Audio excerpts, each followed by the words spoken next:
that you'll ever know.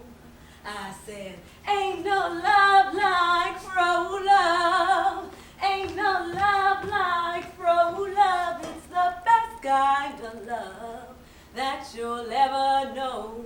And you can feel it from your hair all the way down to your toes. It's the best kind of love that you'll ever know. It's the best kind of love that you'll ever know. Hello, everyone. I'm ISSA, your Afro goddess. Turn my music up, so please.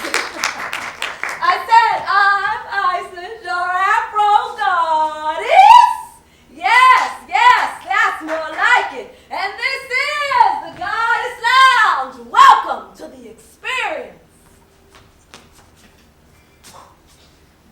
Now, I know you're all probably wondering, what the heck is a Goddess Lounge? Well, I'm sorry to break the news to you, but your time on earth has elapsed.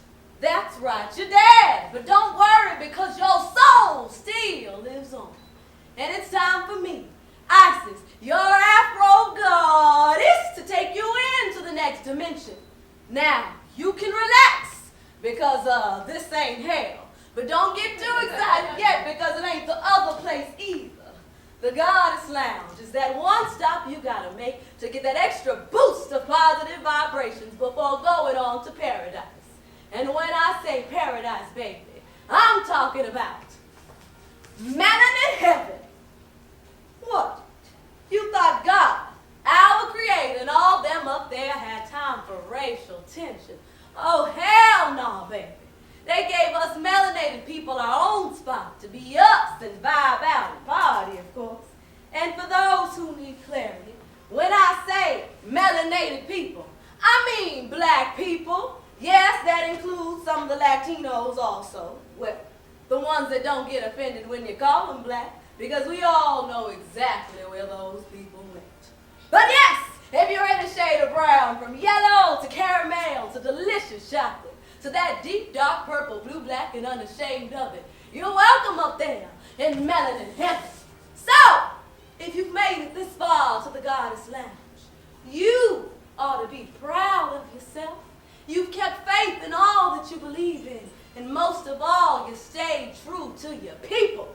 Despite the powers of a system that has worked overtime to keep you down, honey, you have managed to keep some level of pride and dignity.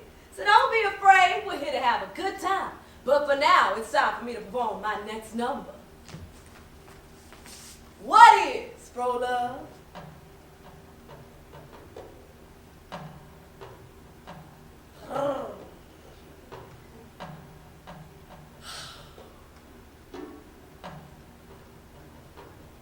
What is Fro love? Fro love is black love. Unconditional black love. It's not about how your hair grows. It's about how the love grows within yourself. Once I realized neither I nor my hair needed to relax, I never looked back. You see, my fro defies gravity. It connects me to the brothers and sisters surrounding me because it reminds them of the superpowers that live within their melanin, which connect them to the universe. You see, my hair ain't no curse, although I do curse sometimes when I comb. But then I have to remind myself that I have good hair because I have African in my blood. Ow! You see, you ain't gotta have a fro to have Fro love. Fro love is about loving you, your braids, your locks, your twist, even your sweated out pressing girl on a hot summer day.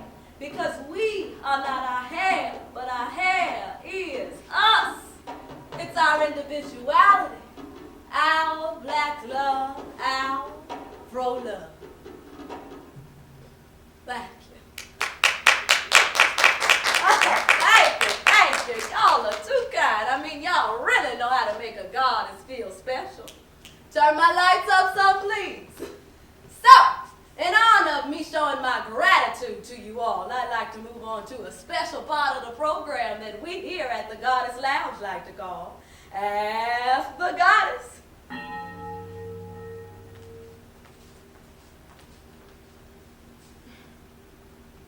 Oh, yes. This is my most precious God box. Can I get a spotlight over here, please? This God box is filled with questions from my most beloved audience that I will pull out and answer one by one. This is just my special way of letting you know that even though I'm a goddess, I still keeps it real. All right, let's read our first question.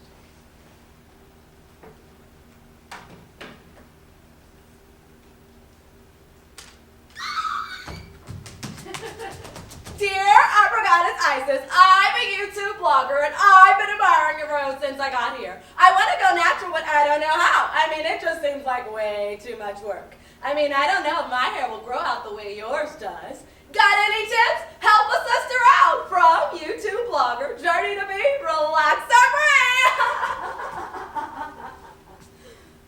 Free. Well, if you ask me, I believe that the key is moisturizing. Ah, yes, honey, you got to find the best moisturizer that works for you. Seal it in with your favorite non-alcoholic gel. And do a deep condition once a week. Always detangle with a wide tooth comb. And always have leave-in conditioner. And make sure your shampoo is sulfate-free to keep your hair drying. And get you a protein treatment once a month with egg, honey, and mayo. I know it sounds crazy, but it works. Always on your scalp to keep your hair growing. But whatever you do, avoid using mineral oil because mineral oil is the devil. Always sleep on a satin pillowcase and always braid or twist your hair before going to sleep to avoid tangling and shrinkage. And get you a spray bottle to spray your hair with water daily. And that's it. See, I told you it wasn't hard. I mean, really, there is no excuse not to love your natural hair. I hope my tips could help, sweetheart. All right, next question.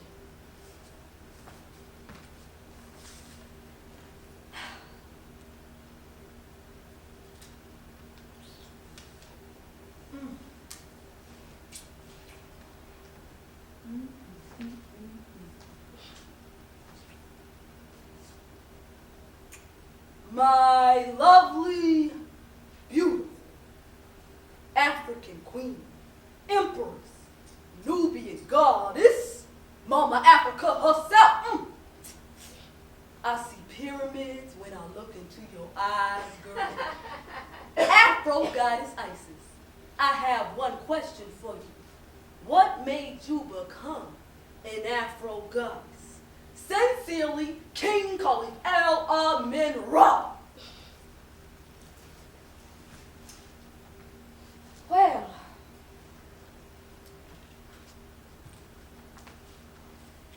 you see, I was born in Birmingham, Alabama, 1951. My parents were some hard-working individuals. My daddy worked over at the steel mill, or as we like to call it, the plant. And my mama worked as a domestic during the day while me, my brother, and two sisters were in school. We didn't have a lot, but we did the best with what we had. I remember whenever the white kids my mama looked after grew out of their clothes, she passed them along to me and my siblings, so we always looked sharp. And our hair was always pressed to the teeth. But of course, that didn't excuse us from the everyday humiliations of living in the Jim Crow South. Oh no, you see, I remember one time, Mama and us was just a little late coming into the circus. And when we got there, the colored section was full. My mama, being the determined woman she was, saw that there was all this space available in the white section. So she thought we'd be able to get away with squeezing ourselves in real real tight next to the rope. But no, still not good enough for the Jim Crow South. Ma'am, you can't sit there. Y'all go somewhere else now. So we didn't get to see the circus. But I could always look forward to going to church and singing with my best friend, Denise McNair, in the choir. Ooh, me and Denise would always have so much fun together. She was just like me. She loved the spotlight. We would always play dress up together, and she always had the nicest parties. And her daddy was a photographer, so he was always taking pictures of her. And I'd sneak my way in every now and then.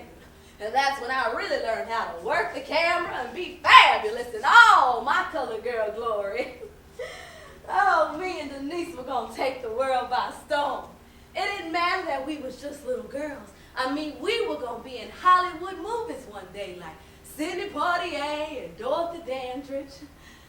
Now, you see, me and Denise were only together every other Sunday at church because her daddy went to our church, which was a Lutheran church, and her mama went to 16th Street Baptist Church. So she'd go back and forth every other Sunday. I remember one Sunday she was over at her mama's church, and her daddy was in the middle of preaching a sermon that morning, when suddenly someone burst in yelling, 16th Street Baptist Church had been bombed!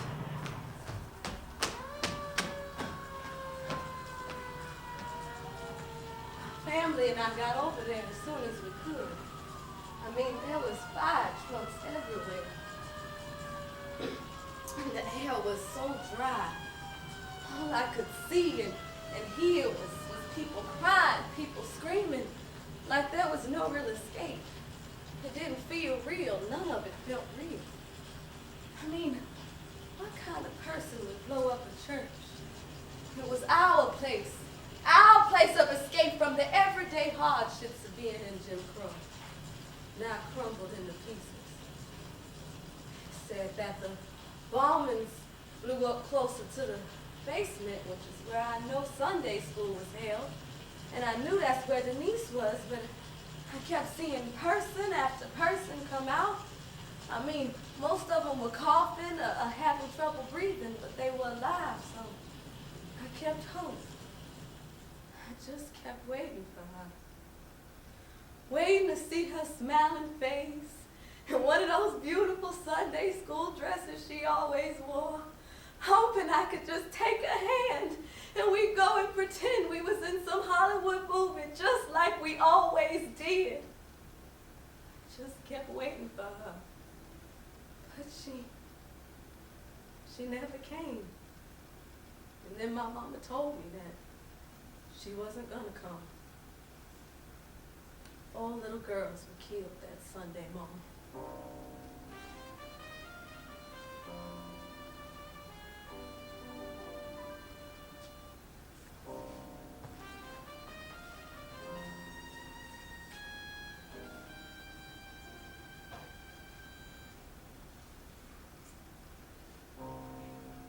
After the bombings, they started calling Birmingham Birmingham, because no person of color felt safe there anymore. I mean, who would? Yeah, things got rough, but without it all, I would have never become the Afro goddess that I am today that you all know and love. I started performing in plays and singing and writing poems, and I even got involved with some of the marches and protests for our equality. I mean, things really started to look up until one summer, I was about 16 years old. My family and I were taking a road trip to visit my grandparents in Mississippi. We were only 30 minutes away from my destination, but me and my sisters had to go. So we pulled over to a gas station on the side of the road and we ran into them bathrooms. I mean, there wasn't any colored on the signs or white on the signs, so we just went straight in. Now you see, there was only 2 stalls in the bathroom, so I waited patiently for my sisters, making me the last one left in the bathroom.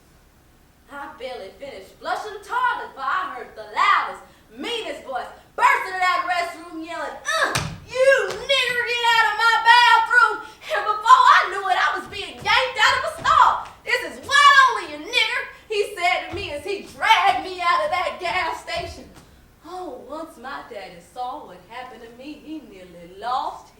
mind.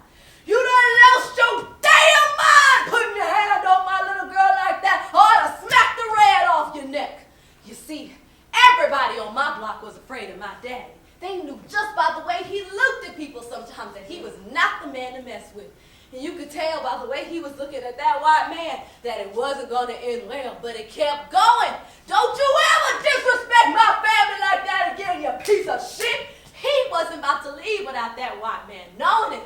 Frank, Frank, just get in the car, my mama yelled. Oh, no, had enough of this shit. Don't nobody get away with disrespecting my family. Frank, please, just get in the car. At that moment, we knew how bad things could get if my dad actually retaliated physically. So finally, we got in the car and drove off. No one spoke the rest of the ride. I just kept thinking to myself, there was no signs. But then I realized that this was much bigger than signs.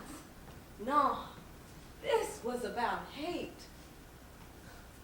Malcolm X was right about everything. Say it loud. I'm black and I'm proud. Say it loud. I'm black and I'm proud. Yeah, that's what I'm talking about. That white person, any other white person wasn't ever going to see value in me. I had to find that value in myself. I had to find that love in myself. That love in my hair, my skin, my culture. It became about black power. I started growing out my afro, and I never looked back.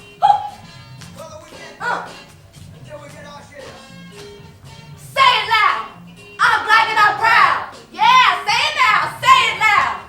I'm black and I'm proud. Yeah, come on now. Say it loud. I'm black and I'm proud. Woo! Black power, black power. Woo! Black power, black power. Fuck the system. Fuck the system. Fuck those whites. Fuck them. Fuck them. Fuck them. I hate those fucking crackers.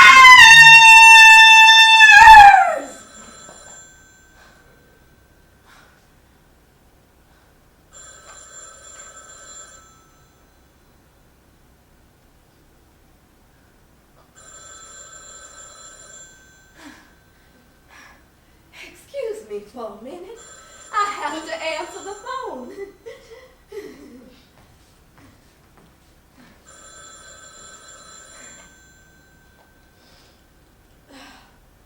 Goddess Lounge, ISSA speaking. Well, hello, Melanin Heaven headquarters. What can I do to help you? A complaint? From the divine? Oh, there must be some sort of mix-up or something. You see, I would never want to upset the mother and father creator. I was just trying to tell the people about my struggle. Oh, yes. I understand. You're right. I'm supposed to be focused on the black love and the fro love and the experience. I guess I got a little caught up. It won't happen again, promise. Ah, shame. And send Mother Nature my love. And hey, do you think that maybe I could just...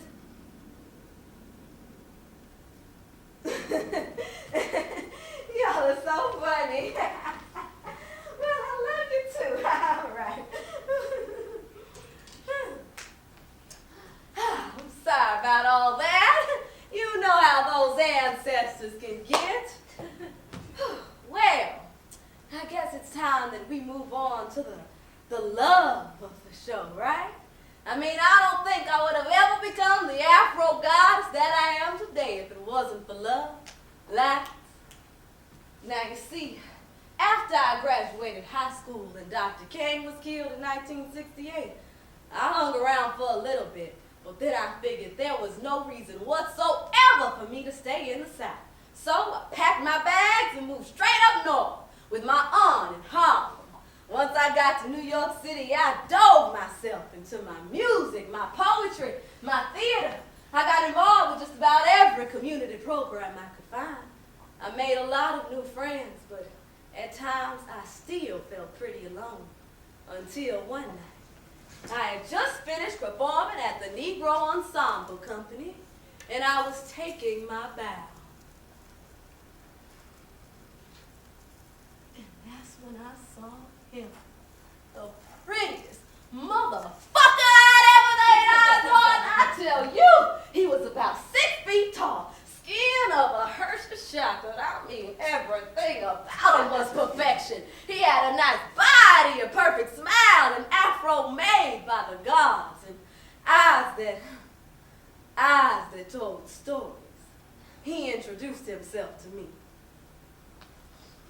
Hey, sister, my name's Jerome Jackson. People call me JJ. In my mind, I called him King, and I knew right when he introduced himself to me that I was gonna be his queen. But we hung out as friends first, unfortunately. You see, JJ was a singer and musician and was focused strictly on nation building. I think that's what made him so attractive. He talked the talk and walked the walk. Yeah, JJ really saw me. It taught me more about my history than I'd ever learned in school. Things like how we once had a black Wall Street, how Haiti was the first black republic, things about black people in ancient times, long before slavery, like the Kingdom of Ghana, the Mali Empire, the Mosi Kingdoms, ancient civilizations like Great Zimbabwe, Nubia, Kemet, and the Kingdom of Kush, which actually led to me renaming myself. You see, I didn't always have this name. I had to discover it. I became ISIS once I discovered my divine feminine power as a black woman. I realized that God lives in me too as a black woman, that I am a healer, that I am the mother, the black Athena, the Cleopatra, that I am the Yoruba goddess of the river, the ocean, and the wind, because the power lives within me. And that's when the goddess in me really started to come alive. But even with all this love and self-empowerment I was finding within myself, I still was too scared to tell JJ how I really felt about him. Until one night, he invited me out to this poetry spot. He didn't think I'd get up there, but I did. Lights.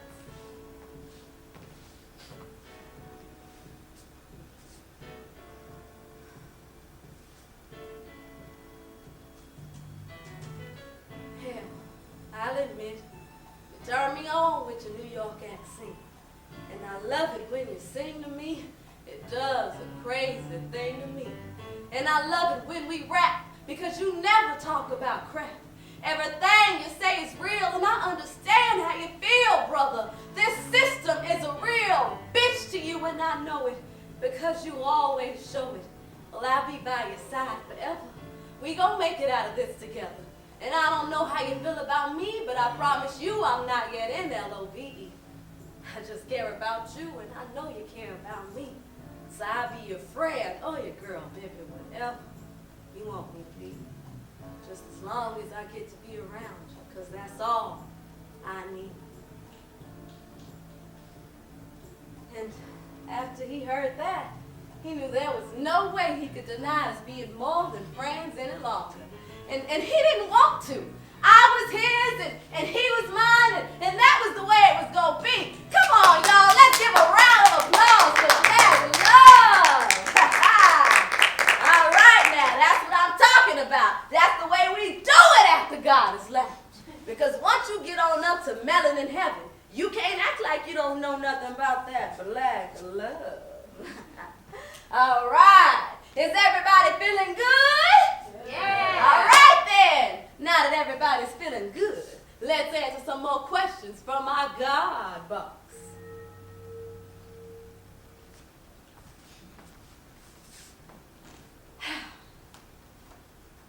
Let's see. Dear Darlene Ann, how does it feel to be stuck? What? Who wrote this? Which one of y'all wrote this? Ain't nobody called me Darlene Ann since 1970. Was it you? Was it you? it you?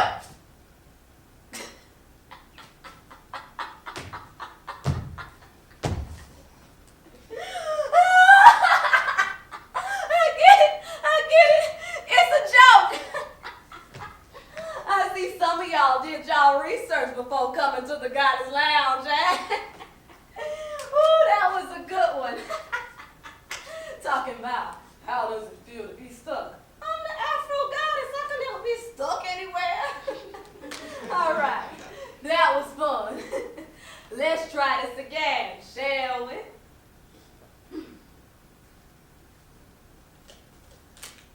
Sellout, liar, fraud. Where is this coming from? Murderer.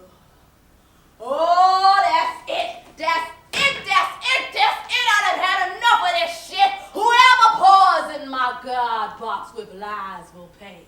I don't care if it's one of you. I don't care if it's two of you. I don't care if it's every last damn one of you. Somebody is gonna pay. You ungrateful motherfuckers. If it wasn't for me, none of y'all would get a chance to be with your ancestors in melanin heaven, okay? None of you. If you think that any of y'all have put in more work for the people, you're damn wrong. Did you forget who I am? Did you forget that I am the Afro Goddess? My fro defies gravity, baby. It connects me to other parts of this universe that you could never, ever, ever, ever, ever even fathom. That's why you can see me coming from a mile away, baby. Just so you can prepare yourself for the level of greatness you're about to witness. Oh, my melanin is perfection, you dig? Due to my special relationship with the sun. Baby, I'm on a spiritual high. I am the third eye. So you can't tell me that I'm not magical because I am Black Girl Magic itself because I was the first and everything else came after. Can't you see it in my walk? Cause I'm not even walking anymore, baby. Just like my hair, I'm floating. And just like my style, I'm shining. So you motherfuckers can't take me down, no matter how hard you try. This is my Goddess Lounge. And I don't regret any decision that I've ever made. Because everything I did it because I wanted to do it, and because I had to do it, and I did it for a reason. And if y'all don't understand that, then y'all can just go. I just don't understand why it is so damn difficult to find good lighting. Wherever I go, the spotlight should follow. Is it that damn difficult to do? You fight. Go, all of y'all, get the hell out of my Goddess Land. Headquarters, okay? If y'all want to see me, then come get me. It doesn't make any difference anyhow. All I do is get the people right, and y'all leave me here. That note was right. I am stuck. And if I'm going to be stuck, I'd rather be stuck by my damn self. Okay? I quit!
Y'all still here? Well, I guess we're stuck together then. I'm sorry about earlier. I don't know who wrote them letters, so it was wrong of me to take it out on all of you.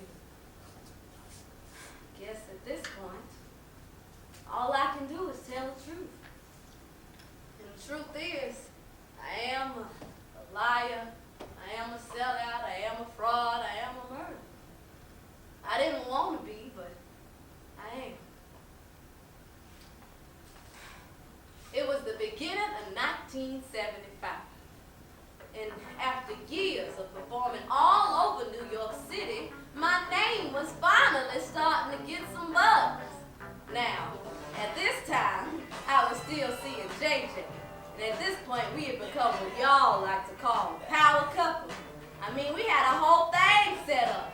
Our very own organization for the children of the community and everything.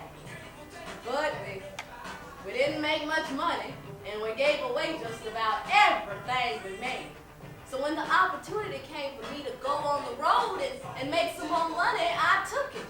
And JJ supported me, he really did. And that meant a lot to me. I made a promise to him and everyone else that I was gonna come back and continue to build up the black community. I went on tour for 2 months to get my name out there and perform. But then 2 months became 4 months, and 4 months became even longer. JJ wanted me to come back, but I couldn't stop what I was doing. I mean, there was little black girls that needed to see me make it. But the bigger I got, the more I lost track of who me even really was. My white tour manager, Sammy, started making these little requests. Yeah.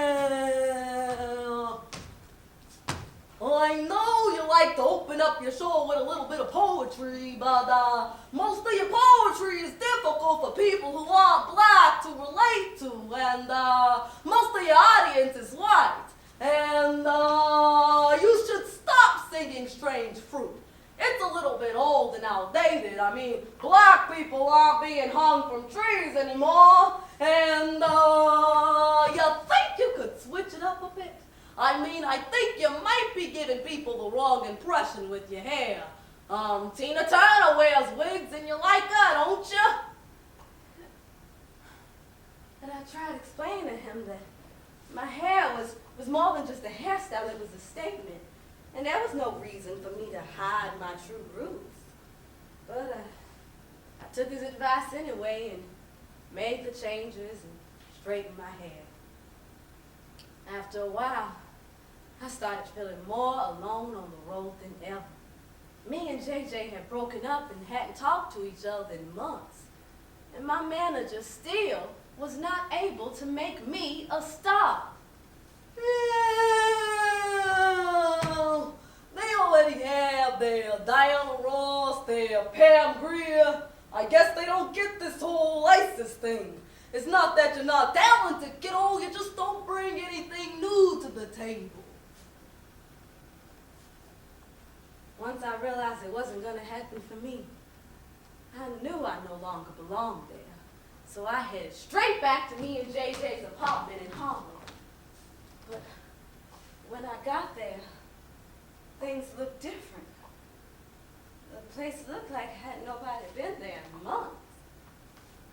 I went down to our community arts center, and he wasn't there either. I mean, I was looking for him all over the place. Finally, I ran into one of JJ's close friends, and he told me that JJ had been hiding out from the FBI with 3 other people. They were trying to accuse JJ and the others of killing some police officer, but that was bullshit. They weren't anywhere near the crime scene. The truth was that JJ and the others were forming a group to protect the community from the bloodshed of our brothers and sisters. They knew that these people were educated and that they had legal weapons, so they saw them as a threat. The government did not want another Black Panther party, and they were going to make sure of it. He gave me the address to where JJ was staying at, and I immediately went that way, but when I got there, it was too late. The FBI had already broken into the apartment. JJ had been shot and killed. You can feel it from your hair all the way down to your toes. It's the best kind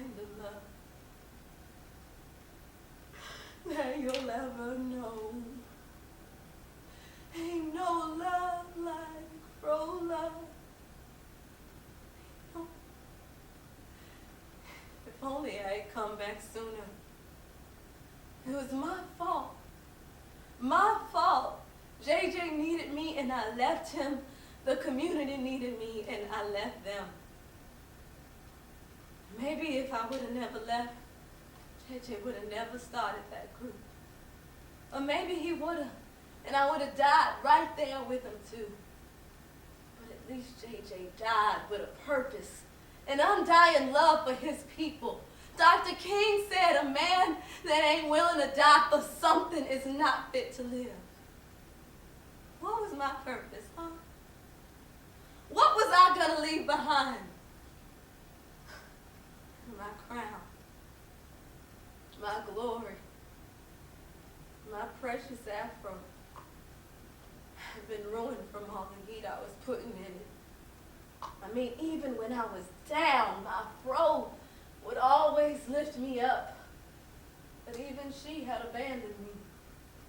And I realized that I just couldn't handle the pressure of being a black woman in this country, in this world any longer. And that's when I became a murderer. I spent the last money I had on some pills and some alcohol. Went back to me and JJ's abandoned apartment. Took my pills, drank my alcohol, closed my eyes, and imagined being with my ancestors. When I opened them, I was here at the Goddess Lounge because my ancestors saw the real me and felt I still had work to do. So for nearly 40 years I've been here, perfecting my Afro, giving everyone that comes in here that black love, that Afro love, telling all of them stories that I felt would inspire them the most. Forgetting that even my lowest points could still be of inspiration to you all. To never forget who you are and what you stand for. To be the change in this world that you want to see. Because if the whole root of this black love, this Afro love, is self-love, then that's what I've been missing all along. But you know what? I'm not ashamed of my past anymore because I love myself. You hear me? I love myself. Say it with me. I love myself. I love myself. I love myself. I love myself. I love myself. I love myself.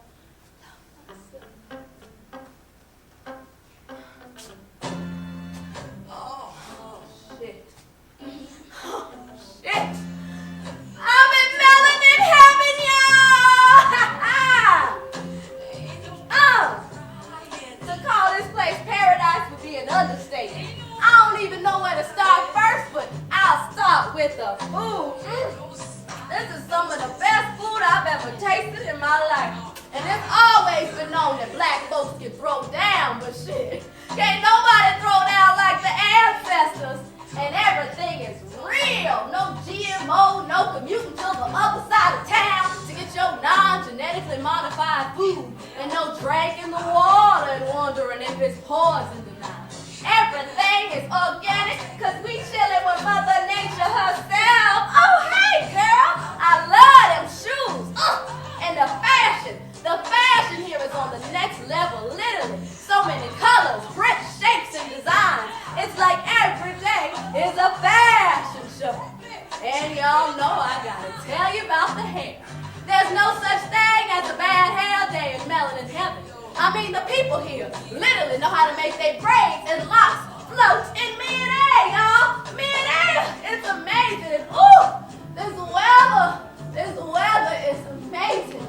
Not too hot, not too cold. The perfect amount of sunlight to keep our melanin activated with zero humidity. So everybody just glitters. And oh, these are some of the most beautiful people you'll ever see in your life. All different shades, no skin bleaching, no running away from the sun because they're afraid to get too dark. Everybody's melanin is on bleach. And we got the best shows and the best movies and the best music because it's all produced for us and by us. So we never have to deal with negative stereotypes. It's all entertainment in the highest form. And there's never any fights or negative energy in Melanin Heaven either. Because we got all the gods in their original skin color. I mean, we got Buddha, we got Allah, Jehovah, Jesus, aka Yeshua, Abba, Sekman, Tahuti, Oya, Ogun, Oshun, Krishna, Ganesh, all of them. All black, all beautiful, all us. So we never not having a party. And when I say the party never stops, I mean anything can happen. Anything. Woo! First, I see Dr. King and Malcolm X over there leading the electric slide with Trayvon Martin, so you know it's about to be lit. And then I see Ozzie Davis and Ruby Dee staring deep into each other's eyes like nothing else even existed, like nothing else even mattered, as Ray Charles plays the piano and Lena Horne and Whitney Houston and Aretha Franklin sing the night away. And then I see Eartha and Dorothy Day over in the corner exchanging beauty tips with Queen Nefertiti. And then I see the Michael Jackson and James Brown over there showing Mike Brown how to do the moonwalk. I say, hey, Mike Brown. He lifts his hands up and rocks them side to side. I rock him right along with him, knowing he never has to worry about lifting him up in fear again. And then I see Aaliyah and Left Eye, and then I see Feet, Nina Simone, and Sandra Bland, and Corin Gaines over in the corner, sipping tea, laughing hysterically at anybody who ever called them an angry black woman for simply being unapologetically black. But that's none of my business. And then I see Eric Gardner and the Biggie Smalls having a freestyle battle. It was all a dream, baby. I see Tupac dap it up with Biggie, and he goes over to the pool to sit with Afeni, Nelson Mandela, Oscar Grant III, Freddie Gray, Alton Sterling, Philando Castile, James Baldwin, N.T. Jackie Shange, all of them, as they sit down and reflect on the true meaning of freedom. As Muhammad Ali has an intense arm wrestling match with Kali Browder, Ali wins and reminds everyone once again that he is the greatest.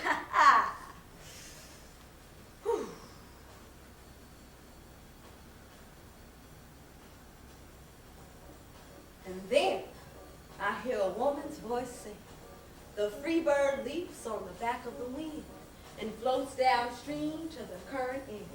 It was Maya Angelou, being a phenomenal woman, phenomenally. And then, all of a sudden, it started to rain. But everybody's still laughing and dancing and partying. I look a little bit closer at that rain and I realize it's purple. I see Prince shooting me the side eye from across the room. I keep it moving, and all of a sudden I feel a tap on my shoulder. I look around to see who it is. I don't see anybody. And then I see it's just little old Tamir Rice making a silly face at me. I'll make a goofy face back at him. And then Matia. And then I see her. It was Denise McNair and Addie and Carol and Cynthia. All of them. I see all these other little children, and I look to see where they're going. And that's when I see her. The superstar herself, Miss Josephine Baker, wearing a dress covered in sequins and the most bedazzled headpiece I'd ever laid eyes on. I tell you, it was like God meeting God. She takes my hand and she carries me into this room. And that's when I see him. It was JJ, looking fine as he did the day I met him. I give him a huge hug, and he wraps his arms around me. And then I look around, and I realize that he's surrounded by all my ancestors. My mama, my daddy, my grandma Maggie, my grandpa Henry, my cousin Karian, my grandpa Frank, my great-grandma Seal. All of them. They were so happy to see me.